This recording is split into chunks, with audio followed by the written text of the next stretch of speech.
So I'm back. I think when I was asked to present here, I said I could do a second topic, sort of a suggestion. And when I took a look at the program a month or two later, I was actually in there with a second lecture. So I had to prepare something more in the past few days. But I'm happy to do so because geomorphometry is actually quite close to my own research. I don't need to introduce myself again. But this lecture or this talk is mostly related to my research as an external PhD candidate at the University of Delft. So, geomorphometry, what is it, what's relevant to it, and what can you do with it in Julia? And geomorphometry, even though it's maybe a difficult term, you can basically split it into geomorphometry. So geo implies terrain and earth, morpho is the shape, and metry implies quantitative analysis. So we're really analyzing the shape of the terrain of the earth. So you take an elevation model and you do some analysis on it.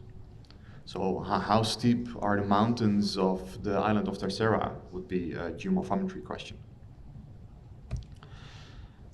So everything comes back to elevation. And many things, also in my daily job, where I'm researcher at Delft, we do many things, among which is hydrology and flood modeling.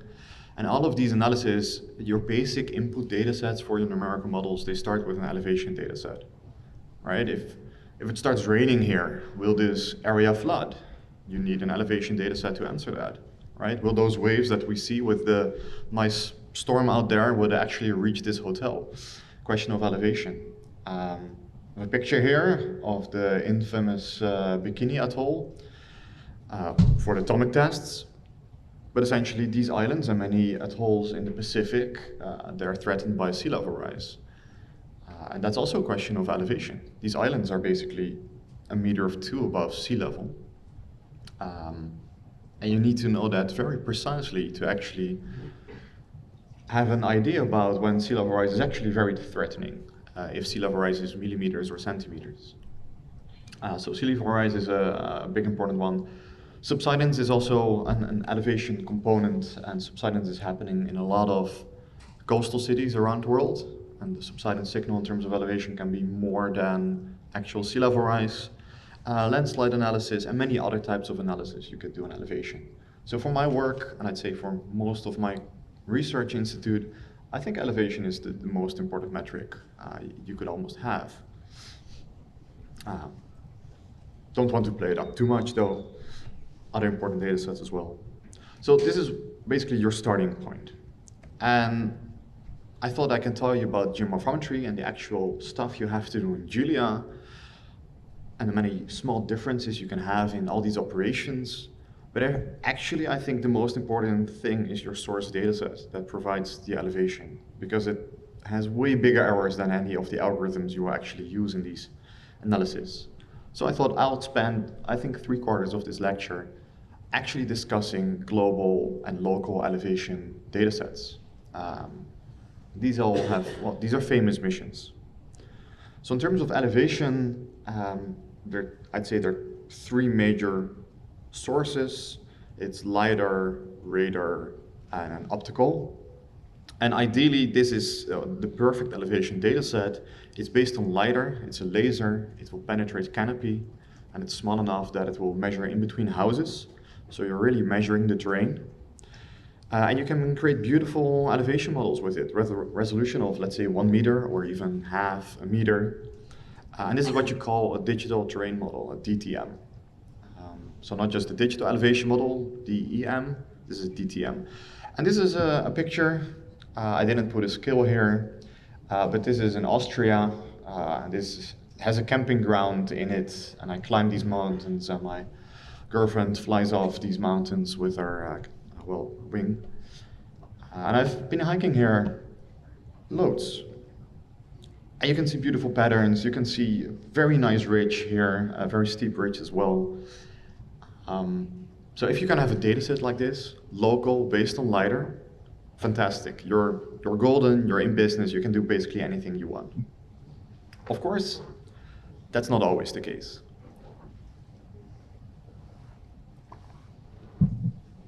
So for the same area, this will be the global elevation model.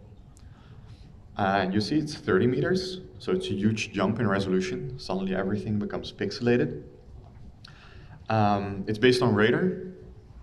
I will not tell you which source this specifically is, but this is globally available. But you can see the nice, very sharp ridge, it's gone, right? Definition gone. And most importantly, if it's a global elevation model, it's probably radar or optical based. It will be a digital surface model. It will not have measured the terrain, it has measured terrain and canopy and buildings. There's some sort of bias in there. And you can see that here in these circles. If you compare it to the DTM, you see it's actually nice and flat in this valley. And if you then go to this global one, you see suddenly a forest popping up, you see some urban signal. So global elevation models, they're a surface model, and they have positive biases where you have houses and vegetation. So this is very important to keep in mind because, of course, if you want to do flood modeling, let's say, it will look like that small city there, that village, is not flooded because it's so high in the global elevation model. But that's because it's actually measuring the top of the houses. They will not flood, but street level will definitely be flooded. So that's a big thing to keep in your mind. Yeah? What do you mean by global versus local? So this LiDAR, local, I call this local because if you have LiDAR, this is a raster dataset based on a LiDAR collection from often an airborne platform. So you fly an airplane with a big laser installation underneath it. And because it's an airplane, the range that you're collecting is limited. So you cannot take an airplane and fly around the world and measure it like this. So this is quite expensive to do. Also because that plane has to fly in certain patterns to actually fill all of this up to a certain density. So local LiDAR datasets are expensive. As I will come to the next slide, that's why availability of LiDAR datasets, well, all over the world. You can see basically this is a picture from Open Topography. Great website, great initiative. They collect open LiDAR datasets that you can download and use. And they do so for the US. It's a US funded initiative. So the US is nicely covered, United States. New Zealand is also covered because New Zealand was collecting data and thought, well, this is a lot of data to store. Let's call Open Topography, and they host it for them, paid of course. And then you see small dots across the globe, but those are mostly, let's say, research data sets. That's an earthquake, and then they do a local LiDAR collection, or there's a single volcano that they want to measure because it's active. So there are no national data sets outside of that, except for Europe. I put some pink dots on the map myself here, and that's because Europe has some national LiDAR data sets, like the one I showed you for Austria. The Netherlands, where I come from, has a very, well, the 5th iteration of the local LiDAR elevation model. But I'd say good national data sets, they're completely limited, and there are none in the global south. And this is a problem because where we are in the Netherlands especially, we're pretty well defended against sea level rise and storms and such, but all these other countries, especially in Southeast Asia, they'll be hit by subsidence, by sea level rise, and we don't actually know the elevation. We just don't know. We have global elevation data sets, but they have their issues. So I want to talk a little bit about global elevation models and how they have progressed, but first I will answer the question of Milan. Yeah? I just have one conceptual question. So with this example that you gave, you said like, hey, there's one area that's actually some forests, some trees. Yeah. I understand that for flooding purposes, you don't want to assume that the elevation is higher there because the trees obviously like not that wide. But once you have a building, let's say you have a really big building, would you kind of want this data set to not include the building, even though from a flooding perspective, let's say the building is really well sealed, so it couldn't actually flood, so you would have actually more water going through the streets because, well, that's the only space where the water can go. And so technically you want to include your elevation data set. The building, like where do you draw the line? You're right. The distinction between DSM and DTM is, well, there's a gray area in between, and it depends on the purpose of your analysis. And indeed, for flooding analysis, you want to have a very high resolution data set that you can indeed measure in between buildings. And urban flood models will indeed take most buildings, bigger buildings, as non-flooded or non-floodable. So you have more forcing through the streets, which is indeed the big danger when you have major floods in cities. It will rush through streets and surprise you. So good point. It depends on the analysis. I think my main point is here that if you have a global elevation model, and we'll look at some more examples, it will be the surface. And it's a low resolution, so you cannot actually see the streets. So this is a diagram from a terrain book published by my research group. It's an open book used in teaching. That has nice details about, well, all sorts of elevation modeling. But what I want to show here is that there are essentially four major global elevation models: SRTM, Aster, Tandemix, and ALOS. And there are some new ones upcoming, but from these four base models, let's say, based on radar and optical, there are derivations and new acronyms, because this whole world is all based on acronyms. So there's NASA DEM, there's World DEM, which became Copernicus DEM, and then very importantly, all these base data sets, especially because they are mostly open, there are derived data sets that try to correct for the biases present in them. So all these global ones, they have some errors, they have the bias of the buildings and vegetation. So people try to correct that and arrive at some sort of a terrain model. Yeah. Because this is a digital elevation model, I'm assuming that's the short form of the just came back from. But does it also include like land, sea, like land and like water bodies that are not in the ocean because there are elevated things? For example, in Southeast Asia, like we're talking about like plateau-lines and everything. If you look at the digital elevation model, you would be able to see the lake, but you wouldn't be able to identify it as water, if that makes sense. And that, if we're talking about, especially if we say climate issues, like having like lakes that are on top of sea level may not be captured by DEMs. In the sense that if you're filtering your DEM by something that is above sea level or below sea level, or for flooding purposes, then a lot of inland water bodies would be missed based on that. So is there like a corresponding lands like or land cover data set that corresponds to each of these DMs? Every DEM will provide a water mask file next to it. So you have a tile which contains elevation, integer or floating point, and there's often a mask file, maybe only int8, that provides probably at least land sea in terms of pixels, and if you're lucky, also the river pixels and lake pixels.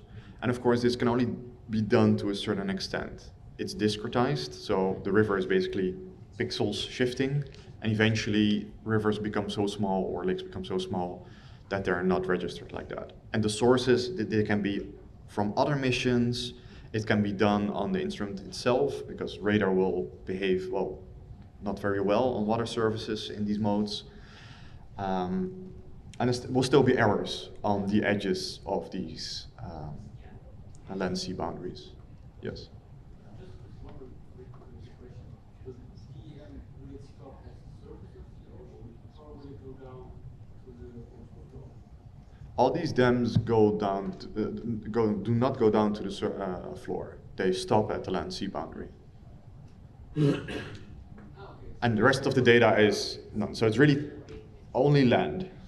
Bathymetry is a whole different topic altogether and cannot be measured in one go as we can measure the terrain, sadly. So the lakes, they stop at the surface of the lake, or going down to the sea? Or they are not defined as Still no bathymetry, so they stop at the edge of the lake. just because that's the signal you've measured. With radar and optical, you cannot penetrate the water body to measure underneath. It would be very cool and useful if we could, but we can't, sadly.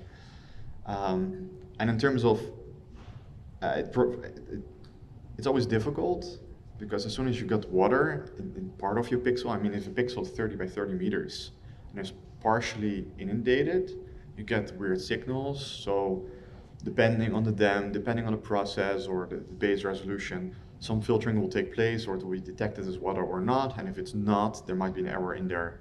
And you can also imagine that because you have tides, and the tides can be rather large, it depends mostly on when the radar image was taken, whether you have a low tide or high tide. So your land-sea boundary might shift or do weird things. It's complicated. I think basically the whole point is, from the whole lecture, maybe be careful with global elevation models. I mean, they're fantastic, but yeah, caveats. Anyway, back to the presentation. Diagrams are a bit boring, right? So let's take a look at actual pictures. So I've taken, this is Florida, South Florida. There's Miami here, Everglades. And this is SRTM. It's a JPL mission from the top of my head. It was the first global elevation model. I can bash it a bit here, but I want to stress this was the first global elevation model, 2000, 2001. Before that, we had no clue. We just didn't know. There were basically, you used leveling, and from a certain moment in time, you started using pictures from aeroplanes and trying to do some photogrammetry or manual stereo methods.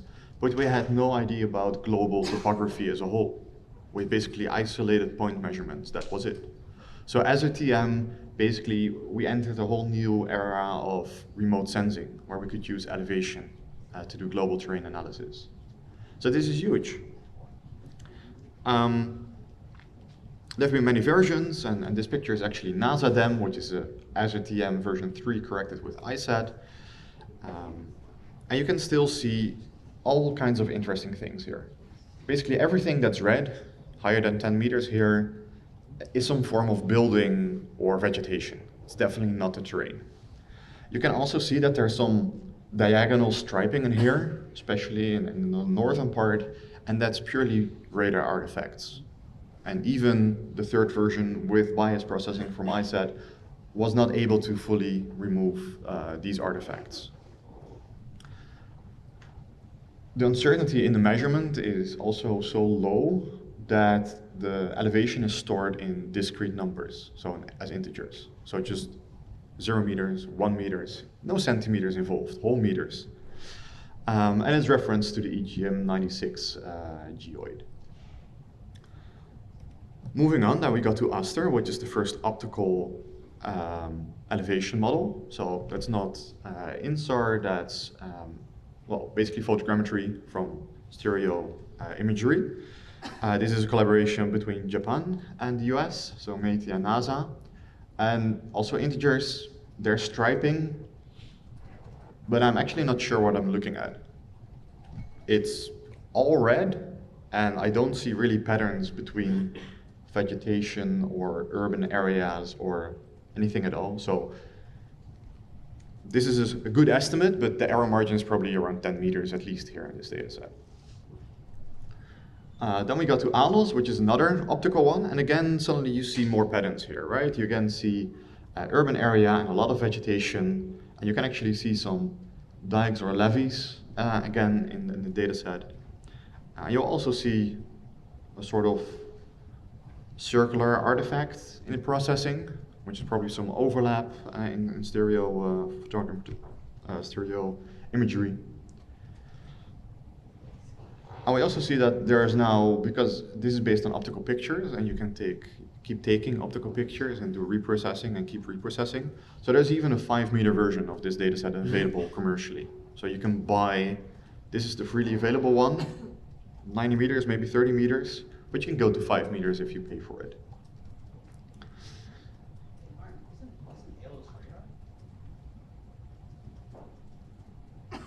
Let me check that. I thought there were 2 optical and 2 radar, but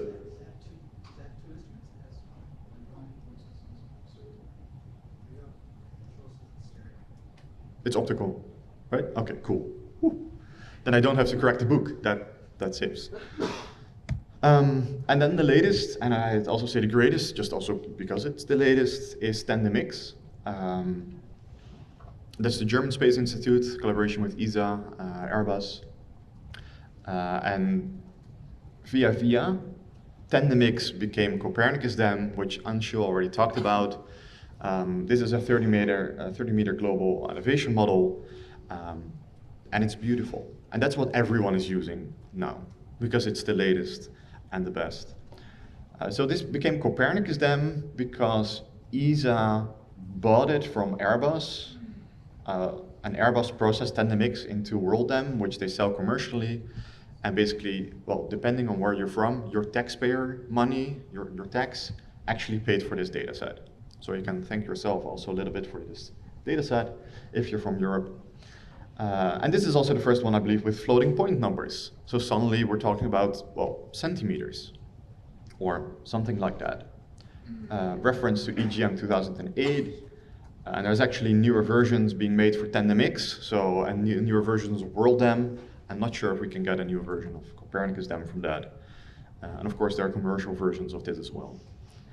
But the amount of detail in here is incredible compared to all the previous ones. Because SRTM was originally a 90-meter data set, and it has been reprocessed to 30 meters. But it's sort of, well, you can say it's faked in a way, right? There's some information there. Don't want to be too harsh, right? SRTM is the first global elevation model. But TandemX was essentially collected at 10 meters and then resampled to 30 meters. And you can still see that detail, even in the 30-meter version. And you can see small individual levee roads, also in the Netherlands and in other polders in the world. And it's a beautiful data set to look at. That said, still, vegetation, urban areas, all in there. Yeah.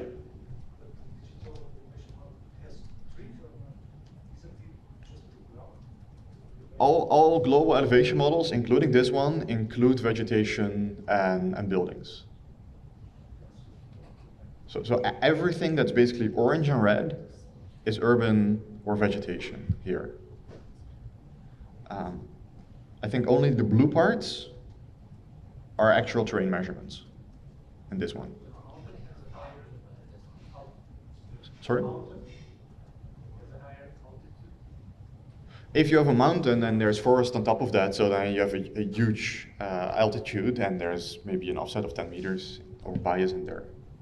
Is Florida so flat that the red parts are just urban areas, like there's no mountains? No, it's basically, this is very flat. This is also because my research concerns most of the low economic coastal zone, so let's say 0 to 10 meters.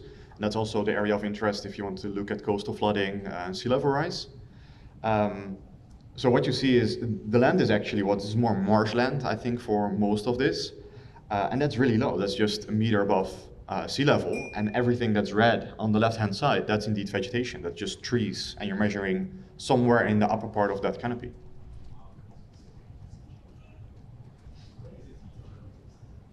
So the reason I have not finished my PhD yet is because I'm just scrolling through this data set, looking at new patterns that I don't understand yet. And yeah, it's a lovely distraction to have. Okay, but seeing all those trees and urban settings, many people have said, look, we need to correct that. We need to remove that positive bias so we can do actual terrain analysis. So we can take secondary data sets, maybe some lighter data sets. We can do machine learning. We can do some regression methods. We have some optical data sets where we can basically take a land cover map, whatever the source, and say everywhere there's trees, we should lower it a bit. And Merit, multi-hour improved terrain from the top of my head, lovely acronym, did that for SRTM, one of the earlier SRTM versions. So it's a global correction for vegetation, and this is the same area. And as you can see, especially here on the southwest part, a lot of the red has been removed. Not all of it, so this is a good improvement. But you also see that in Miami, everything is still red. So did not remove buildings. Also did not meant to, it was really for vegetation. And it tried to remove errors, radar, artifacts present in SETM. So there's way less striping also in a Merit, so that's good. But you can also see a huge diagonal stripe that's not actually terrain, but it's still a radar artifact that could not be corrected. And this is actually a share-alike license, so you can use this freely. New in all these slides, on the left side, I put a picture of Amsterdam in there, just to give you an indication of what a city looks like. And Amsterdam does not have too much high-rise buildings, but essentially it should be pretty flat there. It should be all green in Amsterdam. So it's a more zoomed-in version than the whole of Florida, essentially, or southern part of Florida. So this was Merit. I think we're still using this in the towers. Yeah.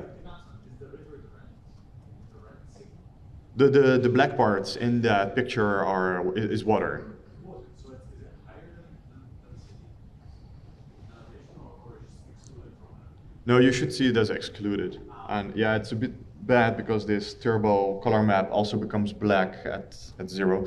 It's related to the question about the water mask. It depends a bit on your data set, but often water will just be 0, like C will be 0. Which is weird because it isn't, but you really have to use a water mask to basically remove those values. And some data sets will put 0 for all water sources. Copernicus DEM has done some corrections. So World DEM probably has done that, where they do some stepping. So C is 0, and then rivers are incremented in half a meter. So some lakes are 2, and then comes 2.5 in the river. Just so the water sort of could flow downhill, which is good. It's a sort of hydrologically conditioning, but you still need to use the water mask. Otherwise, you don't know which values actually land and sort of faked water surface. So this is Merit, and this is a popular research topic.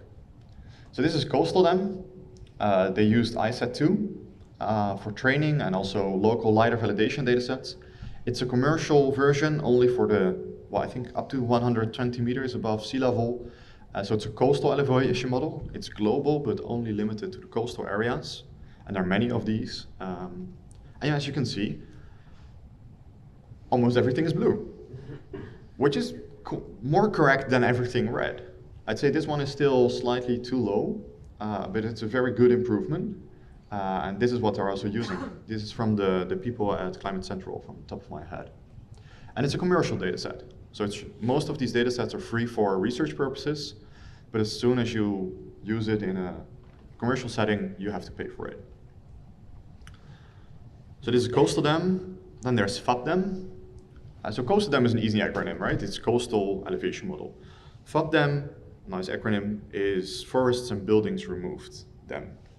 So this is a global one, also trained with local LiDAR datasets and ISAT2 globally. It's also a commercial one. And this has, well, slightly different patterns. Where sorry? These are levees, I believe, with some vegetation. If you would zoom in, you could see major highways, especially in Miami. But I can see the individual pixels here. That's way too big for highways.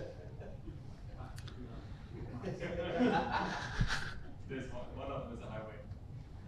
Okay, cool.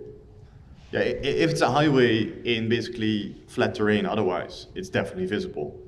If it's a highway in an urban setting, it becomes quite hard.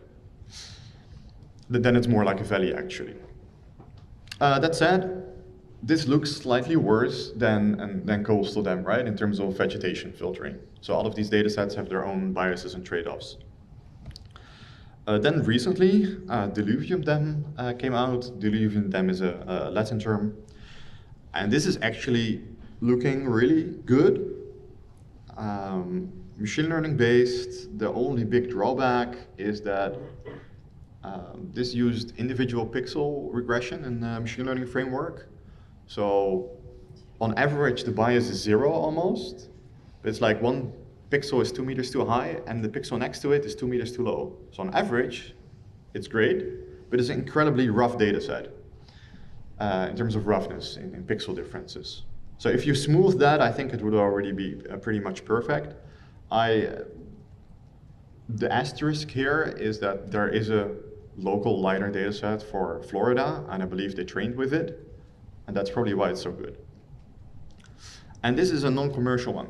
So this one surprised me. This is released beginning of last year. Yeah. What are they regressing on? Well, for the details, you should take a look at the paper, but basically all of the previous ones, they take Copernicus DEM. Even Coastal DEM originally was trained on SRTM, but in the latest version, which I did not show here because I haven't downloaded it yet, they all train now on Copernicus DEM. They use ISAT2 for basically regression, and then they put in as much data sets as possible. Just as much features as possible. So that's, some do only a single land cover map, some basically take all global land cover maps. Night lights, stuff like that for urban areas, population density data sets. I'm not sure if any of them is using OpenStreetMap, but something like that. And these all correlate to some extent, right? They also use some tree height data sets, which are actually derived from ISAT2 and JEDI, and it's just mixed, and it works, so I get it.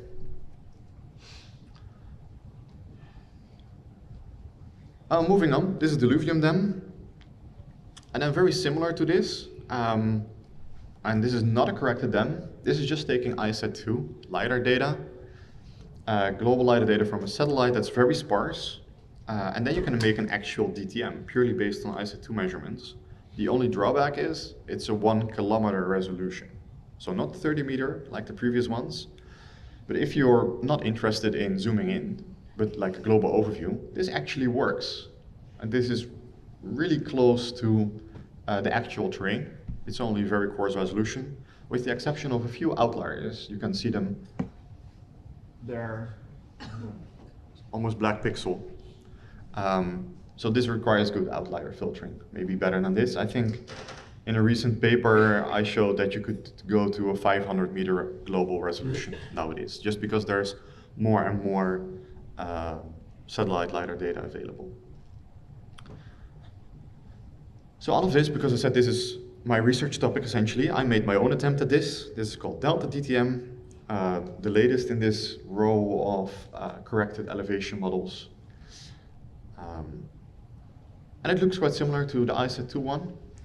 At the moment I published it, I think it was pretty good for the coastal areas. That said, I can easily point out my own faults in this, and you can see very nicely ISAT2 outliers as stripes right here that I didn't filter out correctly. So I have my own type of artifacts in terms of data sets. And this is also non-commercial. That said, let's look at the actual terrain model. And this is based on LiDAR. And this is the NOAA coastal sea level rise data set. And this is the actual elevation. And you see that orange only happens in the top part, and the rest is deep dark blue. And you can also nicely suddenly see the morphological details of some, I believe, almost sand dunes along the coast. And maybe also interesting, looking back at Amsterdam, Amsterdam is basically a green blob, but with highways around it. There's a ring of highways. And if you go back in all these data sets, that's completely invisible, right? It's in none of these corrected data sets. You can see that infrastructure detail. So be aware of that if you use global elevation models.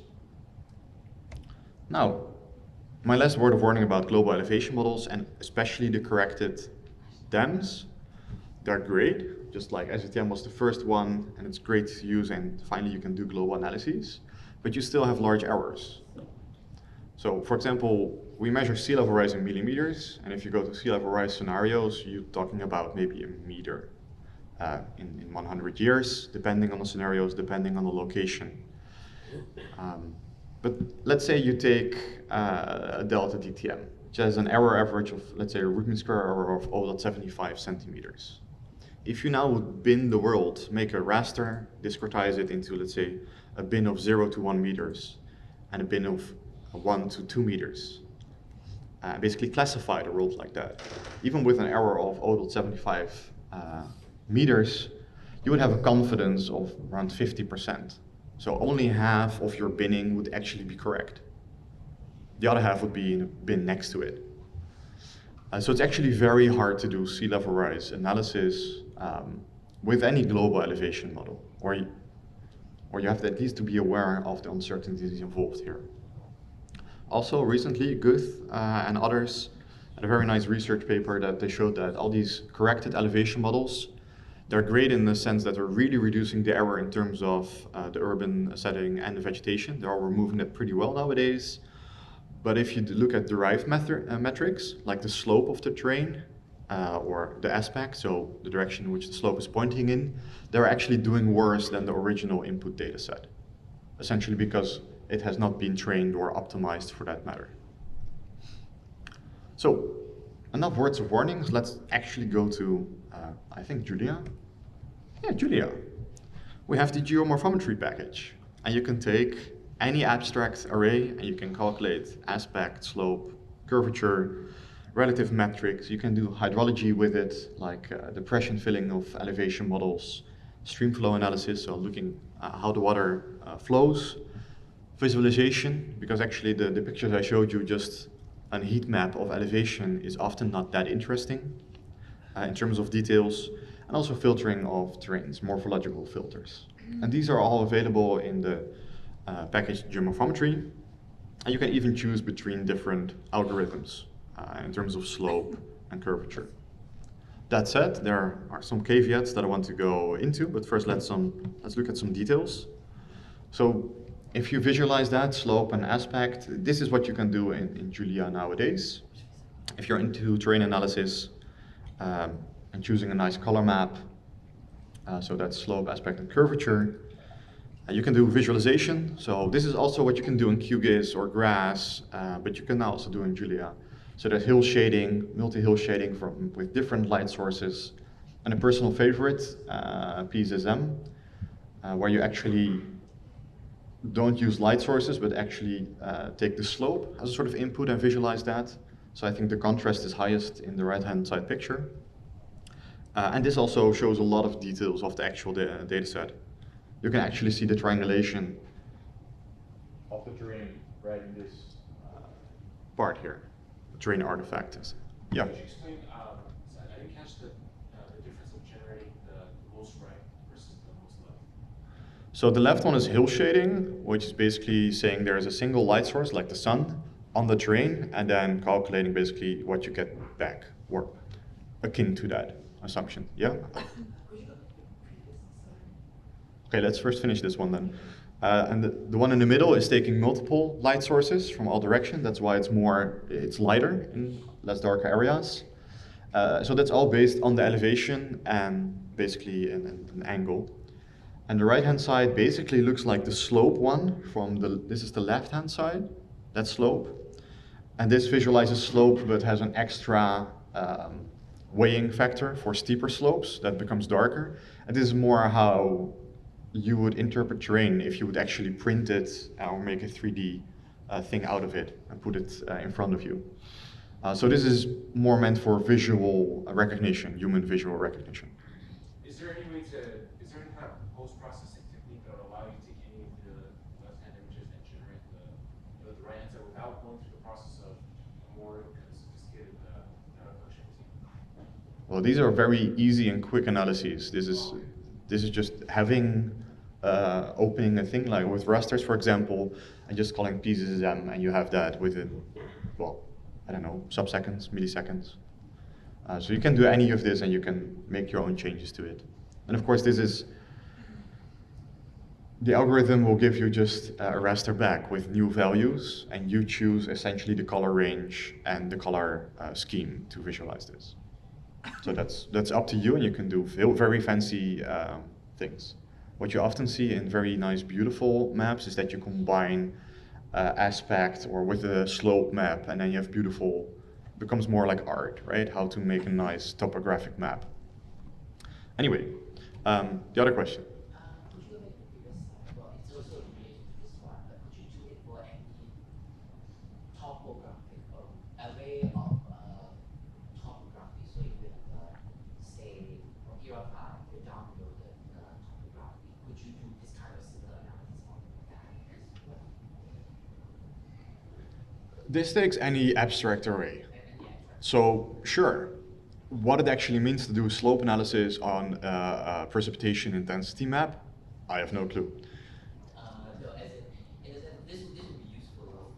I was thinking that this would be very useful if you are talking about coastal offshore propagation and using the aspect and the curvature to determine, say, what direction offshore, and then you would do the Hopper diagrams. Absolutely, yeah, So sure. I was thinking of something along those lines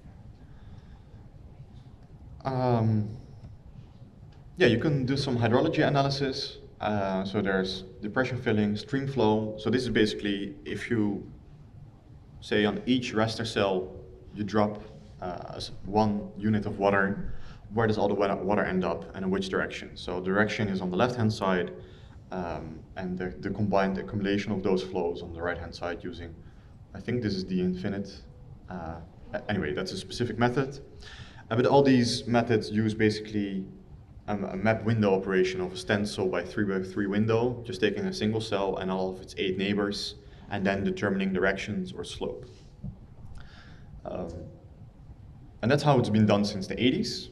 And there are improvements on the way, which I want to talk about. Because using that window has some implications. So I said I've implemented curvature.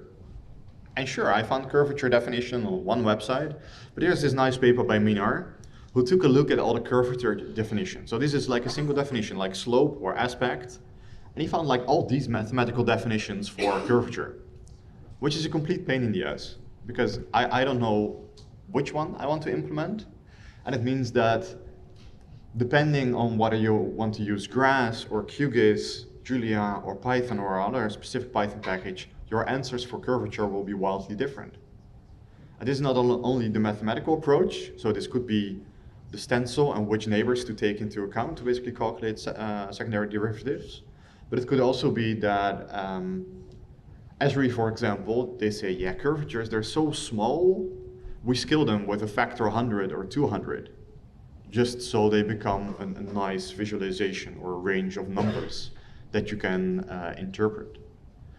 And some say, let's say that curvature like this is always positive and this is negative, changing the mathematical definitions for, well, human perception.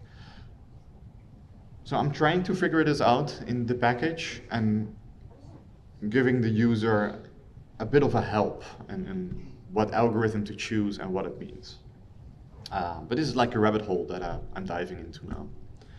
And likewise, and this is a fun one. Like I said, this is all map window operation and then looking at the neighbors, right? So there are offsets from a central cell. So a very easy question to you, no maths involved. Giving the offsets of this stencil, so you do map window operation with this stencil, you have these offsets. For these offsets, which one is northeast? If you are operating on an array in Julia, which direction is northeast?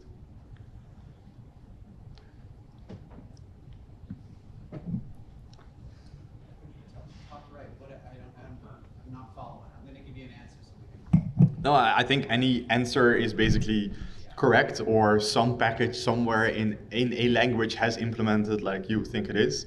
But it's a bit undefined. Because essentially, it depends on your column row order. That's one, and Julia is different in that compared to Python and other languages. So that's basically already one axis.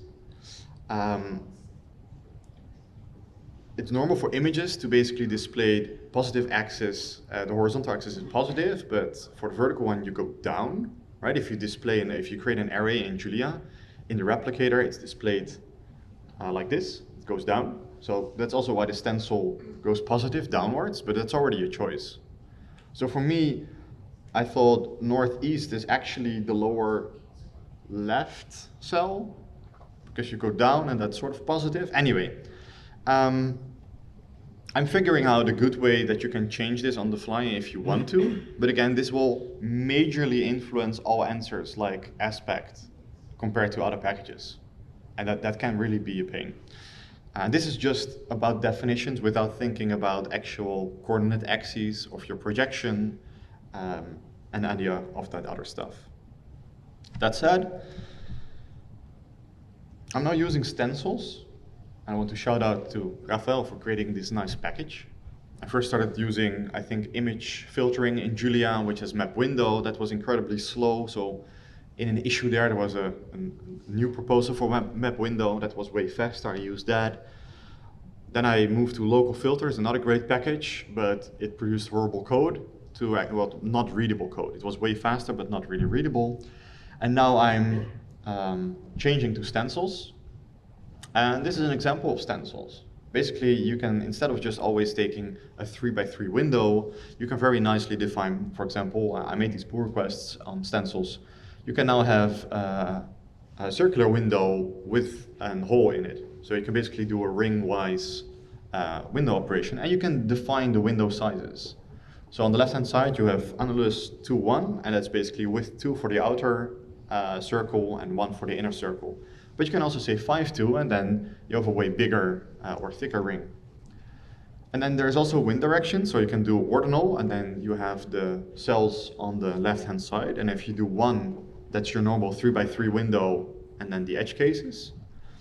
But if you do window size 3, they grow, and you can even name them. So with a named stencil on the bottom, you can actually give wind directions to these offsets.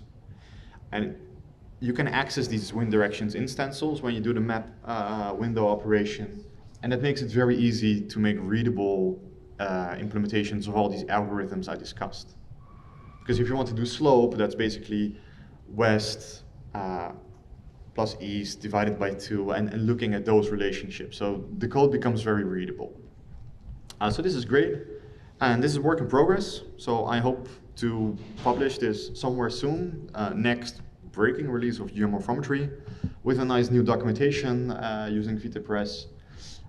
So there are multi-sized windows based on stencils. There will be weird windows like the annulus one, but also slope in 1D. And the major one is support for geographical rasters. Because if you operate on a stencil 3x3, you basically assume everything has the same distance. But if you have a geographical rasters, like most elevation models, the distance from in your x direction is not the same as the y direction, and you need to scale them correctly. So that's upcoming in Geomorphometry. And I will work on it this week. I'm not promising it will be finished this week, because there's always new, fun, interesting discussions and bug fixes to do. Yeah, that's it. Any questions?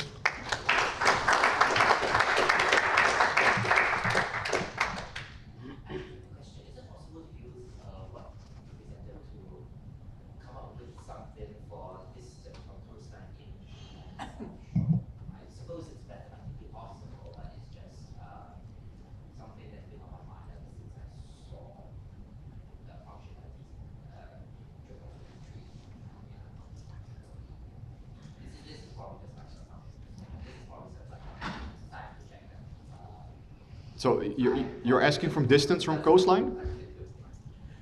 You're asking for distance from coastline? Distance from coastline, Yeah. yes. Based on like the slope based on the slope. Yeah. There are functions like that in Geomorphometry, and their improvement, it's nice to actually see the improvements also in terms of the science from the 80s to now. The distance from coastline, especially given slope or other indicators, those are cost friction maps. It's a whole domain on its own, and you can calculate basically the shortest distance to the coastline given a sort of cost operator, and that can be slope, can be something else. And I believe Rafael is also using that in basically species distribution, right? Because species want to migrate, and They will not cross the mountain, but they will go around it, and all these kinds of things. So it's a functionality already available. It's already in the package, and there are large improvements on the way because science have made nice improvements. There's now the package iconal, which uses these nice equations and makes it way faster to calculate these cost distance maps. But cost distance is essentially what you're looking at.